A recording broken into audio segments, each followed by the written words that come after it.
할렐루야. 오늘 또 예배 나오신 믿음의 성도님들 주님의 이름으로 환영하고 축복합니다. 예배를 통해서 우리 하나님 큰 영광 받으실 줄로 믿습니다. 조금 전에 읽었던 하나님 말씀 사무엘상 7장 3절에서 6절 말씀 가지고 저는 전심으로 여호와께 돌아오려거든 이라는 말씀을 전하려고 합니다.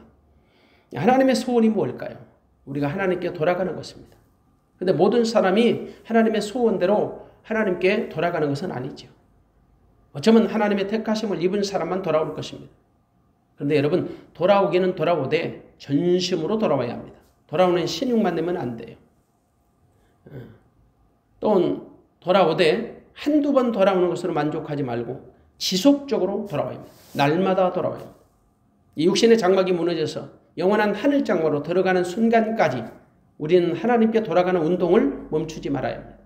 이른바 최후 승리를 얻을 때까지 하나님께 돌아가는 운동을 중단하면 안 돼요. 우리가 하나님께 돌아가기만 하면 하나님으로부터 보호를 받고 상급을 받습니다. 이스라엘은 법궤를 중심으로 살아온 민족이에요. 법궤는 하나님의 임재를 상징하는 성물이지요. 그래서 법궤 중심의 삶을 살았다는 것은 결국 하나님 중심의 삶을 살았다는 증거죠. 그런데 어느 순간부터 법궤가 이스라엘 백성들의 우상이 되어버렸어요. 하나님을 상징하는 법궤가 마치 이스라엘의 부적이 되어버렸고 신주가 되어버린 거예요. 그래서 하나님은 법궤를 이스라엘 백성들로부터 분리하실 수밖에 없었던 겁니다. 우리 하나님 질투하는 하나님이세요. 하나님보다 사랑하는 그 어떤 것은 하나님 앞에 결코 우리가 원치 않는 하나님 앞에 범죄하는 행위라는 사실을 잊어서는 안 돼요. 이스라엘이 아벨과의 전쟁에서 법궤를 블레셋 사람들의 손에 빼앗기고 말았어요. 그동안 여호수아 시대와 사사 시대에 계속 실로에 머물러 있던 법궤가 블레셋 사람들의 손에 빼앗기고 만 거예요. 이건 이스라엘 백성들에게 돌이킬 수 없는 수치지요. 이제 그때부터 법궤가 순환 시대가 열려요. 법궤가 블레셋 사람들에 의해서 천덕꾸러기 신세가 되어버린 거죠. 그동안의 법궤는 실로에 있던 법궤가 아스돗으로 블레셋 땅 아스돗으로 가드로 에그론으로 그리고 벳세메스를 거쳐서 기럇 여아림으로 돌아온 거예요. 대략 블레셋 땅에서 7개월 정도 법궤가 머물렀지요. 그리고 이스라엘로 귀환하는 것입니다. 그런데 여러분, 이스라엘 백성들 법궤를 찾으려는 어떤 시도도 하지 않았어요. 그런데 하나님의 전적인 은혜로 법궤가 이스라엘로 돌아오게 된 것이에요. 하나님께서 이스라엘 백성들에게 은혜를 베푸사 블레셋 사람들에 의해서 자발적으로 법궤를 이스라엘 땅으로 자기 땅으로 돌아오게 하신 겁니다. 이게 바로 은혜지요. 은혜가 뭡니까? 일하지도 아니하는 나에게 거저 주시는 하나님의 선물, 이게 하나님의 은혜요. 법궤 귀환 역시 하나님의 전적인 은혜로 되어진 거지요. 법궤가 이스라엘로 돌아온 것은 축복이에요. 하나님의 전적 은혜지요. 법궤가 잠깐 동안 블레셋 사람들의 손에 넘어가서 있었지만 결국 자기 땅 이스라엘로 돌아온 것은 하나님이 결코 자기 백성 이스라엘을 버리지 아니하시겠다라는 것을 보여주시는 결정적 증거가 돼요.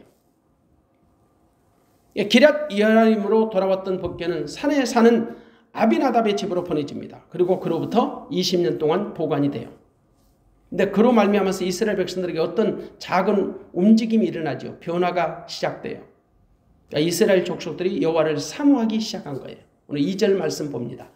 궤가 기럇 여아림에 들어간 날부터 20년 동안을 오래 있은지라 이스라엘 온 족속이 여호와를 사모하니라. 이스라엘 온 족속이 여호와를 사모하니라. 갑자기 그들에게 일어난 그 심경의 변화에 대해서 우리가 정확한 사실은 모르지만 아마도 그동안에 자기들이 하나님께 대해서 불충했던 것, 소홀히 했던 점에 대한 죄송함 같은 것이 작용되어서 그렇지 않았을까라는 상상을 합니다. 물론 그들의 변화는 바람직한 변화였죠. 그런데 진정한 변화가 아니었다라는 거죠. 어쩌면 그동안 자기들이 하나님의 법궤를 소홀하게 다루었다는 일종의 자책감의 발로 그런 조짐이 아니었을까 싶어요. 사실 이스라엘 백성들은 법궤를 누구보다 사랑했죠. 법궤에 대한 관심도 많았고 법궤를 사랑하고 법궤를 두려워했어요. 법궤를 앞세우고 법궤 중심의 삶을 살았어요. 그런데 정작 법궤는 사랑했지만 하나님을 사랑하지 못했어요. 그러니까 법궤 사랑이 하나님에 대한 사랑으로 연결되지 못한 거지요. 법궤가 중요한 게 아니에요. 그 법궤의 상징이신 하나님의 임재를 경험하지 못했던 거죠. 그들의 그런 마음을 누구보다도 잘 아는 사람이 바로 오늘 본문의 사무엘입니다. 사무엘은 자기 백성 이스라엘의 영적 상태를 누구보다도 잘 알고 있어요.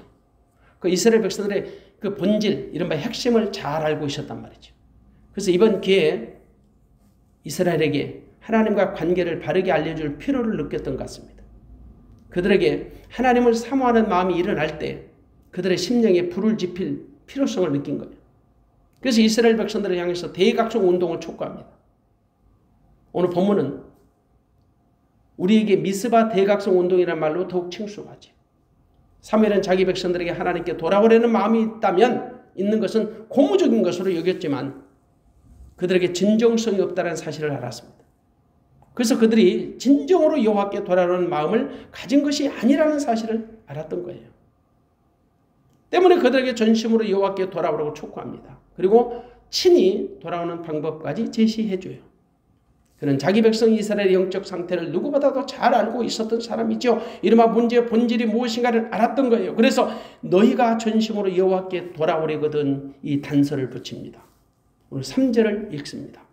사무엘이 이스라엘 온 족속에 일러 가로되 너희가 전심으로 여호와께 돌아오려거든 너희가 전심으로 여호와께 돌아오려거든 이방 신들과 아스다롯을 너희 중에서 제하고 너희 마음을 여호와께로 향하여 그만 섬기라. 너희를 블레셋 사람의 손에서 건져 내시리라. 너희가 여호와께 전심으로 돌아오려거든 너희가 전심으로 여호와께 돌아오려는 단서를 붙여요. 그러니까 이스라엘이 그냥 종교적인 습성만 가지고 돌아오려는 그 움직임을 알았던 거예요. 속칭 하나님에 대한 사모함이나 간절함이 아니라 어쩌면 하나님에 대한 자신들의 미안한 종교적인 미안함 때문에 돌아가려는 움직임이 있었던 거지요. 그래서 하나님에 대한 죄송한 마음 때문에 하나님을 바라보는 척 하나님께 돌아오는 척 했던 거지요. 마치 그들의 상태는 이사야 선지자가 자기 백성들을 향하여 촉구한 것처럼 지적한 같은 것과 같습니다. 이사야 선지자는 자기 백성들을 향하여 이렇게 지적합니다. 주께서 가라사대 이 백성이 입으로는 나를 가까이하며 입술로는 나를 존경하나 그 마음은 내게서 떠났나니 입술로는 나를 존경하나 그 마음은 내게서 떠났나니 그들이 나를 경외함은 사람의 계명으로 가르침을 받았을 뿐이라. 그들이 나를 경외하는 것은 사람의 계명으로 가르침을 받았을 뿐이라. 사람으로부터 가르침을 받았다. 그러나 이제는 하나님이 친히 새 언약의 중보자이신 예수 그리스도 안에서 자기 백성들의 가르침으로 말미암아 도저히 떠날래야 떠날 수 없는 돌아오지 않고서는 버길 수 없는 그런 믿음과 마음을 주시리라. 그렇게 말씀하는 거예요. 예수님도 마가복음 7장 6절에서 바리새인들을 향해 책망하십니다. 이 백성이 입술로는 나를 존경하되 마음은 내게서 멀도다. 이 백성이 입술로는 나를 존경하되 마음은 내게서 멀도다. 입술로는 주여 주여 부르짖고 하나님을 찾는데 마음은 아니라는 거예요. 오늘 그런 차원에서 사무엘 선지자도 자기 백성들을 통해 그 모습을 보았던 것입니다. 그래서 전심으로 너희가 여호와께 돌아오려거든 그 단서를 붙입니다. 돌아오는 것이 중요한 게 아니라 바르게 돌아오라는 거지요. 전심을 다해서 돌아오라는 거지요. 여러분 기억하십시오. 믿음은 우리가 하나님을 도와주는 것이 아닙니다. 우리가 하나님의 도우심을 입는 것입니다. 우리가 미안해서 하나님을 믿어주는 것이 아닙니다. 우리가 양심이 찔려서 하나님을 찾는 것도 아닙니다.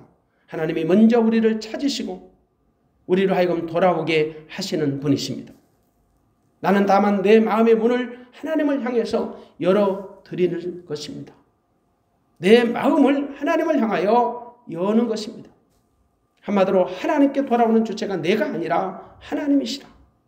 그래서 믿음은 전적인 하나님의 은혜라. 스가랴 4장 6절에 보니까 만군의 여호와께서 말씀하시되 이는 힘으로 되지 아니하며 능으로 되지 아니하고 오직 나의 신으로 되느니라. 힘으로도 능으로도 안 되지만 오직 여호와의 신으로만 가능하다는 것입니다. 오직 여호와의 신으로만 하나님이 주신 능력으로만 우리가 여호와께로 돌아올 수가 있는 것입니다.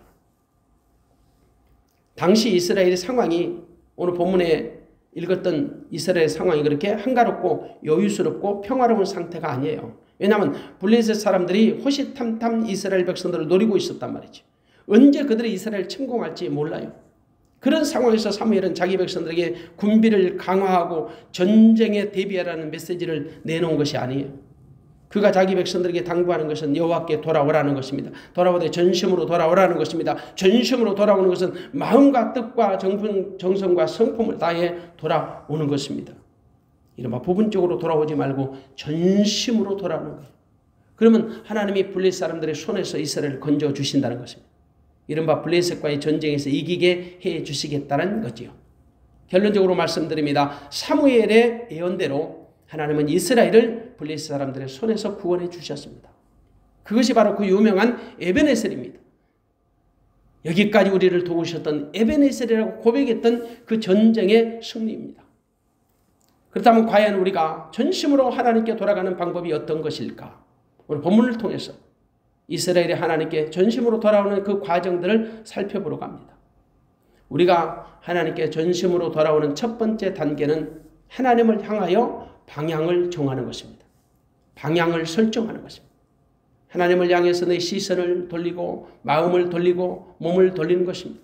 내 마음과 몸을 하나님을 향해서 돌리는 것입니다.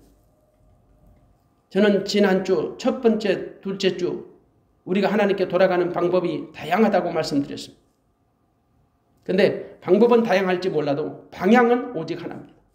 방향은 하나님의 얼굴을 구하는 것입니다. 그분의 얼굴을 구하는 것은 믿음의 목적이지요. 믿음의 최종적인 목적은 하나님을 만나는 것입니다. 하나님께 돌아간다는 것은 하나님을 만난다는 거예요. 하나님을 인격적으로 만나지 못하면 하나님께 돌아오는 것이 아니죠. 비록 영적인 수준은 다를지 몰라도 하나님을 만나는 것이 하나님께 돌아가는 공통의 목적이 되어야 합니다. 그리고 하나님과 더욱 풍성한 교제를 나누는 것은 하나님을 만난 이후에 점진적으로 일어날 단계입니다. 한마디로 우리가 하나님께 돌아가는 가장 필수적이고 가장 기본적인 목적은 먼저 우리가 하나님을 향해 방향을 확정하는 것이다. 우리가 하나님을 향해 시선을 고정하고 마음을 집중하는 겁니다. 우리의 믿음의 대상을 하나님으로 확정하는 것입니다. 하나님을 신앙의 대상으로 확정하지 않고 어떤 사람도 하나님께 돌아갈 수는 없습니다. 우리가 어떤 곳을 가든지 가장 먼저 방향을 정하지요. 방향을 정하지 않은 채로 우리는 목표 지점으로 나갈 수가 없습니다. 믿음도 마찬가지예요. 우리가 믿음의 대상을 정하지 않은 채 믿음을 가질 수 없습니다. 그래서 우리가 하나님께 돌아가는 가장 먼저 해야 할 일은 믿음의 대상을 정하는 것이요. 물론 그것도 하나님이 주신 마음과 믿음이 있을 때만 가능해요. 그렇지만 우리 안에서 우리 마음을 다하고 뜻을 다하고 성품을 다해서 하나님을 향하여 마음의 문을 열어야 합니다. 방향을 정해야 합니다. 그러므로 우리가 하나님께 돌아간다는 말은 믿음의 대상을 하나님으로 정해졌다는 말이에요. 하나님이 믿음의 대상이라는 거죠. 믿음의 대상은 어떤 것보다도 소중합니다. 스스로는 기독교 신앙을 가진 자라고 할지라도 믿음의 대상을 하나님으로 삼지 않은 사람들이 의외로 많아요. 그들 중에 어떤 이는 눈에 보이는 것을 믿음의 대상으로 삼고 사는 것입니다. 그것이 때로는 교회의 건물이 될 수도 있어요. 혹은 어떤 특정한 사람이나 사물이 될 수도 있습니다. 심지어는 주의 이름을 빙자한 사역, 교회의 일이 될 수도 있습니다. 아니면 가장 사랑하는 사람, 존경하는 사람이 신앙의 대상처럼 여겨질 수도 있습니다. 물론 그들이 노골적으로는 그렇게 말하지 않을지 모르죠. 그러나 은근히 하나님 외에 어떤 것을 믿음의 대상으로 여길 수 있다는 거죠. 정말 위험한 것입니다. 하나님 외에는 그 어떤 것도 우리 믿음의 대상이 되어서는 안 됩니다. 아니, 될 수도 없습니다. 만일 그렇지 않다면 우리의 신앙은 지극히 잘못된 것입니다. 아니, 불신앙과 같은 것입니다. 하나님 외의 모든 것은 그 어떤 것은 우상숭배에 불과합니다. 그런데 미안하지만 상당수의 그리스도인이 그런 사실을 심각하게 받아들이지 않습니다. 하지만 하나님은 이런 것을 얼마나 가증히 여기신지 모르지요. 그래서 믿음의 대상을 정하는 것이 가장 중요하다고 제가 말씀드리는 거예요. 가장 우선돼야 할 일이라고 말씀드리는 거예요. 기독교 신앙은 하나님을 유일하신 하나님으로 믿습니다. 신앙의 대상이 하나님밖에 없다는 말이죠. 그러면 혹자는 말할 것입니다. 예수님은 누구냐고 말할 수 있습니다. 물론 하나님을 신앙의 대상으로 여기면 예수님을 신앙의 전부로 여기는 것과 같습니다. 예수님은 하나님의 모든 것이 됩니다. 본질적으로 말씀드리면 예수님과 하나님은 하나이십니다. 하나님의 유일한 목적은 예수 그리스도 안에 있습니다. 하나님의 유일한 관심은 예수 그리스도 안에 있습니다. 그래서 하나님을 믿음의 대상으로 여긴다는 말은, 신앙의 대상으로 하나님을 여긴다는 말은 결국 예수님이 우리 신앙의 전부라는 말과 같은 의미예요. 분명한 것은 하나님 외에 그 어떤 것도 우리 믿음의 대상이 결코 될 수 없다는 사실을 인정해야 합니다. 그것은 절대 어떤 것도 타협할 수 없는 진리고 양보할 수 없는 진리입니다. 그런데 의외로 많은 사람들이 하나님 외에 어떤 것을 마치 신앙의 전부인 것처럼 여기고 살아갈 수 있습니다. 그래서 신앙이 병이 들고 무너지는 것입니다. 어떤 사람을 신뢰하다가 혹은 어떤 관계를 소중하게 여기다가 하나님보다도 소중하게 여기다가 그런 것들이 깨어지고 관계가 틀어지면 자기 신앙이 병들고 하나님으로부터 더 멀리 떠나버립니다. 그래서 우리는 우리의 신앙을 수시로 점검해야 합니다. 내 신앙의 대상이 어떤 것인지. 혹시라도 하나님 외에 어떤 것이 내 신앙의 대상인 것처럼 오해하고 있다면 반드시 우리는 신앙의 대상을 하나님께로 고정해야 될 줄로 믿습니다. 한마디로 오직 하나님만 우리 믿음의 대상이라는 거죠. 그래서 우리가 전심으로 여호와께로 돌아가려면 반드시 하나님을 내 믿음의 유일한 대상으로 여기는 작업이 그것이 최우선이 되어야 합니다. 정말 우리 스스로 우리의 신앙을 점검해 보아야 합니다. 내 신앙의 대상이 하나님인지 아니면 하나님을 빙자한 하나님의 주변 것들인지 하나님의 이름을 빙자한 어떤 사역이든지 어떤 사람이든지 어떤 사물이든지 어떤 물건이든지 어떤 환경이든지 그런 것은 결코 우리의 신앙의 대상이 되어서는 안 된다는 거지. 그냥 막연히 하나님의 주변 것들을 내 신앙의 대상으로 여기고 있다면 반드시 우리는 하나님을 우리의 믿음의 최종적 대상으로 우리가 확정이 돼야 합니다. 하나님을 믿음의 대상으로 여기지 못한 채 아무리 종교적인 열심을 가질지라도 결국 그것은 헛된 것입니다. 그러므로 가장 먼저 하나님을 믿음의 대상으로 삼는 것이 하나님께 돌아가는 가장 우선임을 잊지 마시기 바랍니다. 그래서 사무엘 선지자가 이스라엘 백성들에게 그렇게 말하는 거예요. 너희가 전심으로 여호와께 돌아오려거든 너희가 전심으로 하나님께 돌아오려거든이라는 구체적인 말씀을 하는 거지요. 왜냐하면 이스라엘이 하나님을 사모한다고 할지라도 그냥 그들의 종교성의 발로 의해서 사모하는 수준인 것을 사무엘은 보았기 때문이에요. 그들의 사모함이 종교적인 사모함이고 어쩌면 율법적인 사모함이라는 사실을 알았던 거지요. 그래서 노골적으로 전심으로 여호와께 돌아오려거든 이라는 단서를 붙이는 거예요. 한마디로 이스라엘 백성들의 심령에 비수를 꽂아버린 거지. 솔직히 생각해 보십시오. 오늘날 우리들도 그냥 우리에게 주어진 종교성을 가지고 하나님께 돌아오려는 열심을 내는 것은 아닌지 혹은 우리에게 부과된 직분 때문에 하나님께 돌아가려는 그 의욕을 부리는 것은 아닌지 정말 정직하게 내 자신을 성찰해 보아야 할 줄로 믿습니다. 그렇지 않으면 아무리 우리가 열심을 다해 하나님께 돌아가려는 어떤 종교적인 열심을 부릴지라도 아무도 하나님께 돌아가는 것이 아닙니다. 돌아갈 수가 없습니다. 비록 자신이 하나님께 돌아간 것 같은 영적인 포만감은 느낄 수 있어요. 근데 그것은 자기 스스로에게 속는 것입니다. 그것은 하나님께 전심으로 돌아간 것이 아니지요. 이스라엘 백성들이 여호와께 전심으로 돌아가지 않았다는 결정적인 증거가 있습니다. 그들이 지금까지 섬기고 있던 이방신들을 제하지 못한 거예요. 제거하지 않는 거예요. 오늘 3절 다시 읽습니다. 사무엘이 이스라엘 온 족속에 일러 가로되 너희가 전심으로 여호와께 돌아오려거든 이방신들과 아스다롯을 너희 중에서 제하고 너희 마음을 여호와께로 향하여 그만 섬기라. 너희를 블레셋 사람의 손에서 건져 내시리라. 이방신들과 아스다롯을 너희 중에서 제하여야 하는데 이스라엘 백성들이 당시 하나님을 사모하는 마음은 있었지만 그 우상을 섬기는 이방신들을 제하지 못했던 거예요. 그들이 그동안에 섬기고 있던 이방신들을 제거하지 못한 채 하나님께 돌아가려는 마음만 있었던 거죠. 영적으로 볼 때 전심으로 하나님께 돌아가는 의지, 마음이, 믿음이 없었던 거지. 그것을 사무엘이 알아봤어요. 그래서 노골적으로 이스라엘의 그 위선적인 마음을 공개해버린 거죠. 그들에게 전심으로 돌아가는 의지가 없다라는 사실을 공개한 거예요. 어쩌면 그들은 그냥 입술로만 돌아가려는 꼼수를 부렸을는지 몰라요.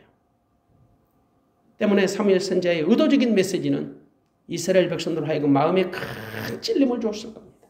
왜냐하면 자기들의 마음이 들켜버렸거든요. 그래도 사무엘은 자기 백성들이 하나님께 돌아오기를 원했습니다. 돌아오되 전심으로 돌아오라는 거죠. 한마디로 여호와를 믿음의 대상으로 여기라는 겁니다. 섬기라는 것입니다. 이처럼 하나님의 종들은 자기 백성들에게 하나님만 섬기라고 촉구했습니다. 가나안을 믿음으로 정복했던 여호수아 보십시오. 죽음을 앞두고 자기 백성들에게 유언적인 설교를 합니다. 여호수아 24장 14절에 보면 이제 여호와를 경외하며 성실과 진정으로 그를 섬기라. 너희의 열조가 강저편과 애굽에서 섬기던 신들을 제하여 버리고 여호와만 섬기라. 너희 열조가 강저편과 애굽에서 섬기던 신들을 제하여 버리고 여호와만 섬기라고 촉구한 거예요. 그러면서 자기가 먼저 오직 나와 내 집은 여호와를 섬기겠노라. 나와 내 집은 여호와를 섬기겠노라. 그렇게 고백을 하죠. 또한 엘리야 선지자도 보십시오. 바알 선지자들과 갈멜산 전투를 앞두고 이스라엘 백성들이 촉구합니다. 너희가 어느 때까지 둘 사이에서 머뭇머뭇하려느냐. 여호와가 만일 하나님이면 그를 쫓고 바알이 만일 하나님이면 그를 쫓을지니라. 믿음의 대상을 정확하니 확정하라는 거죠. 정하라는 거죠. 어쩌면 이것은 목회자들의 공통된 마음일 것입니다. 대부분의 목회자들은 자기에게 맡겨주신 믿음의 성도들이 오직 하나님만 믿음의 대상으로 섬기기를 원하죠.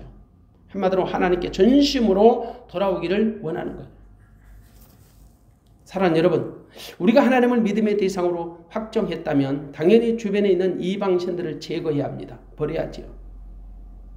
물론 더러는 이방신을 제거하고 하나님을 찾는 경우도 있습니다. 그런데 대부분은 믿음의 대상으로 하나님을 섬긴 후에 주변에 있는 이방신들을 제거하는 것이 보편적 수순일 것입니다.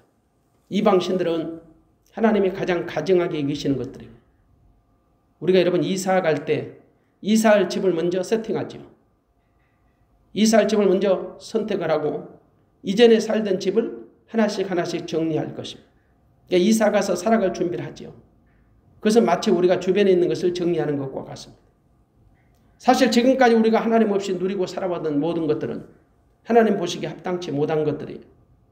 하나님은 우리 믿음을 방해하는 세상의 어떤 것이라도 버리기를 원하십니다. 그것은 세상에 대하여 등을 지고 살라는 말은 아니에요.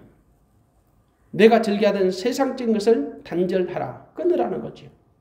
분리하라는 겁니다. 이른바 세상에 대하여 죽은 자가 되라는 거지요. 다시 말합니다. 세상에 대하여는 죽고 예수 그리스도로 말미암아 살라는 거죠. 그 지금까지 내가 의지하고 살았던 이방신들을 완전히 제거하라, 제하라는 말입니다. 근데 이것을 정리하지 못한 채 하나님께 돌아간다는 것은 있을 수 없어요. 왜냐하면 돌아간 것처럼 보일 뿐이고 다시 옛 곳으로 돌아가 버리고 인간은 그런 속성을 누구나 다 가지고 있어요. 대부분 가지고 있더라고요. 그래서 베드로후서 2장 20절에 말씀하지요. 개가 토한 것에 돌아가고 돼지가 씻었다가 더러운 구덩이에 도로 누웠다. 개가 토한 것을 먹어요. 돼지가 씻어만 놓으면 또 다시 더러운 구덩이에 도로 누워버려요. 보십시오 여러분. 전심으로 하나님께 돌아오지 못한 이스라엘 백성들이 기회가 있으면 애굽으로 돌아간다고 하나님께 불평하고 으름장을 놓았잖아요. 역사적으로 보십시오. 이스라엘 백성들의 실상은 바로 그 모습이 우리의 모습이에요.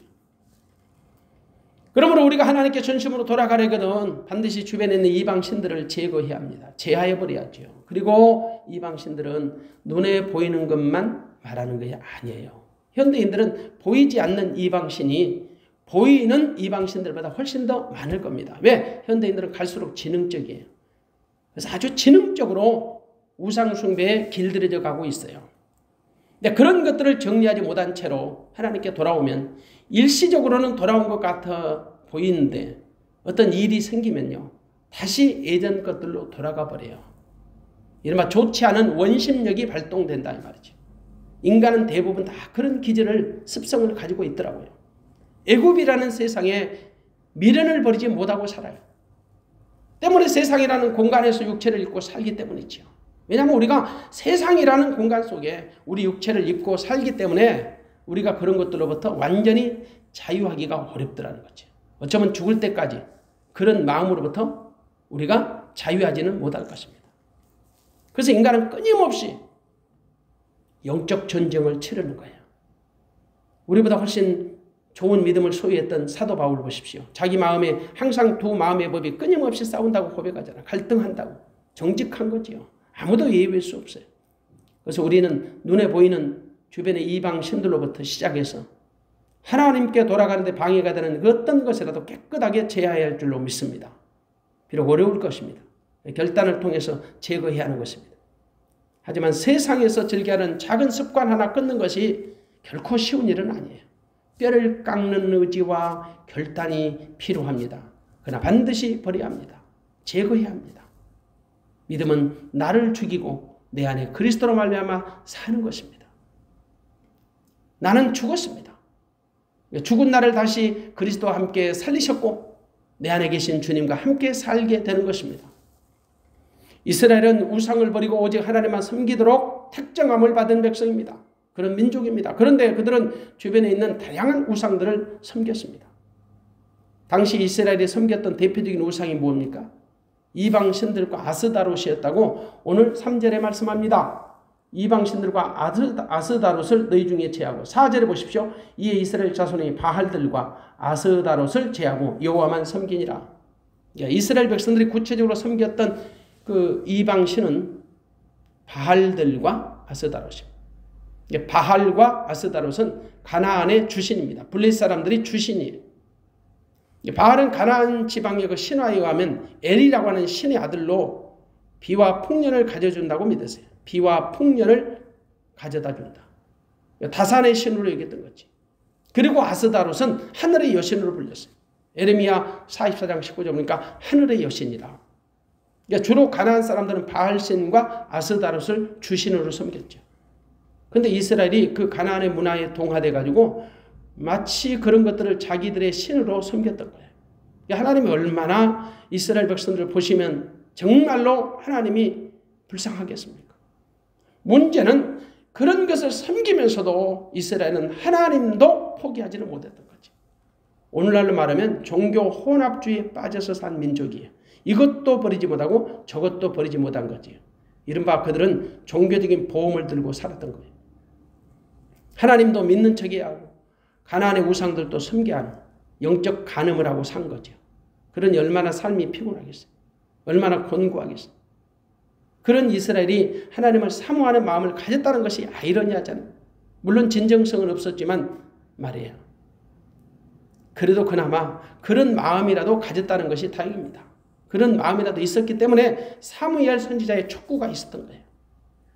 그래서 사무엘 선지자는 그들에게 하나님께 전심으로 돌아오라고 촉구하면서 방법까지 친히 공개합니다.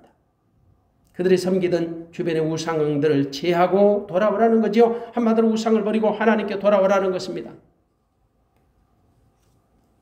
그들이 이방신을 제하고 돌아오는 데는 절차가 필요합니다. 비록 그들이 마음으로 우상을 단절했을지라도 하나님과의 관계를 정상화하기 위한 절차가 필요하다는 말이죠. 그 절차를 사무엘이 구체적으로 알려줘요. 그것이 바로 5절과 6절이에요. 5절 6절 읽습니다. 사무엘이 가로되 온 이스라엘은 미스바로 모이라. 내가 너희를 위하여 여호와께 기도하리라 하며 그들이 미스바에 모여 물을 길어 여호와 앞에 붓고 그날에 금식하고 거기서 가로되 우리가 여호와께 범죄하였나이다 하니라. 사무엘이 미스바에서 이스라엘 자손을 다스리니라. 먼저 이스라엘 백성들에게 미스바로 모이라고 촉구했습니다. 그리고 물을 길어다가 여호와 앞에 부어라는 것입니다. 그리고 그날에 금식하라는 겁니다. 그리고 우리가 하나님께 범죄하였다라고 고백하라는 것입니다. 이른바 회개하라는 거지요. 범민족적인 이스라엘의 회개 운동을 촉구하는 거예요. 범민족적 이스라엘 백성들의 회개를 감행하라는 거죠. 이스라엘은 영적인 운명 공동체입니다. 하나님은 이스라엘과 친히 언약을 맺으시지요.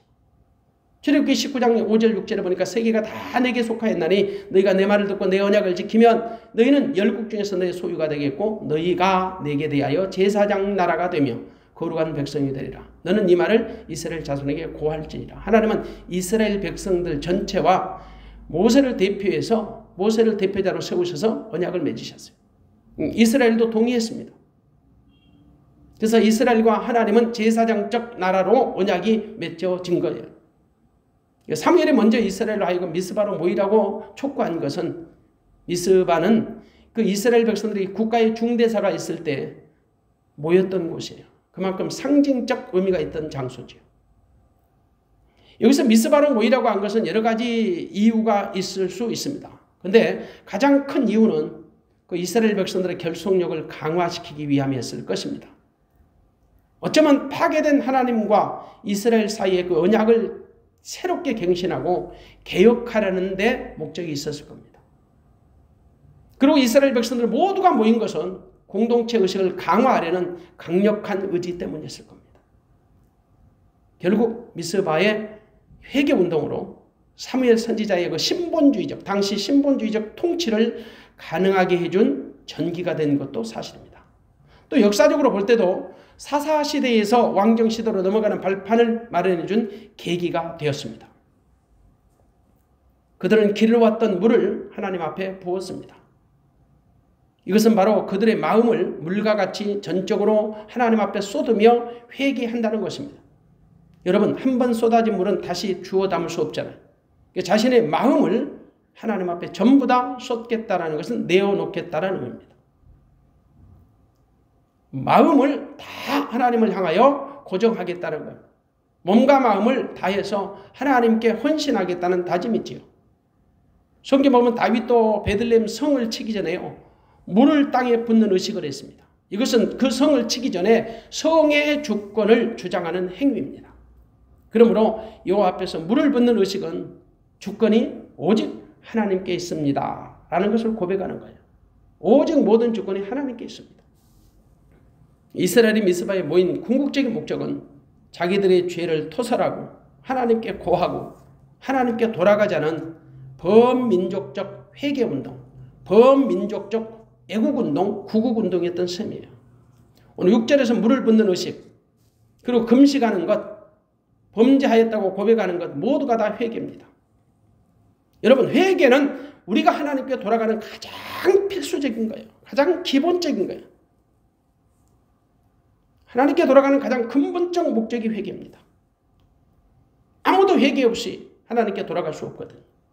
하나님께 돌아가는 자는 반드시 자기 죄를 자백하는 겁니다. 회개하는 것입니다. 그러니까 회개는 우리가 하나님께 돌아감의 가장 확실한 증거, 가장 중요한 상징이에요. 한번 여러분의 신앙을 점검해 보십시오. 내가 진짜 하나님께 돌아온 사람 맞는지, 그리고 내가 하나님께 돌아왔다면 그 증거가 어떤 것인지. 하나님께 돌아온 사람들의 공통적인 특징, 아니 필수적인 증거가 무엇일까요? 회개입니다. 그러니까 진정한 회개는 우리가 하나님께 돌아가는 가장 기본적이고 필수적 증거. 진정한 회개가 없으면 하나님께 돌아온 것이 아니잖아요. 회개는 반드시 우리가 하나님께 돌아가는 결정적 증거라는 사실을 잊지 마십시오. 사람들은 가끔 오해합니다. 우리가 하나님께 돌아오는 것이 마치 교회에 출석하는 것으로 착각을 하죠.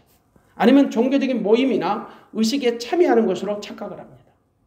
혹은 정기적 예배에 빠짐없이 참여하는 것을 하나님께 돌아왔다라고 오해합니다. 아닙니다, 여러분. 결코 아닙니다. 우리가 하나님께 전심으로 돌아오는 것은 믿음의 대상을 하나님께 확정함이고, 그리고 즐겨하던 세상의 모든 것을 다 제거하는 겁니다. 청산하는 것입니다. 이른바 내 주변의 모든 하나님을 믿는데 방해가 되는 어떤 우상이든지 다 제거하는 거예요. 그리고 하나님과의 관계를 정상화시키는 겁니다. 이른바 회복이 되는 것입니다.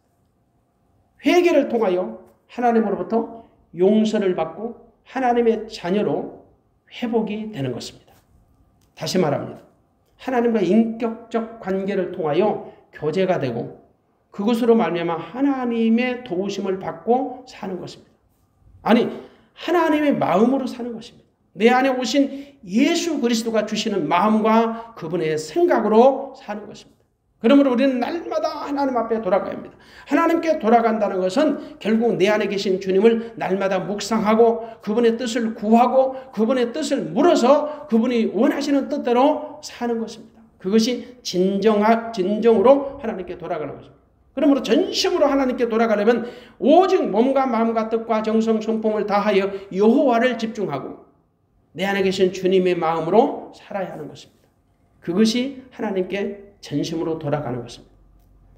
하나님은 우리가 전심으로 당신께 돌아오기를 원하시지요. 그것이 하나님의 거룩하신 뜻입니다. 결국 하나님께 돌아가는 것은 내 안에 계신 주님을 날마다 그리워하고 사모하고 묵상하고 그분의 음성을 듣고 그분의 뜻으로 사는 것입니다.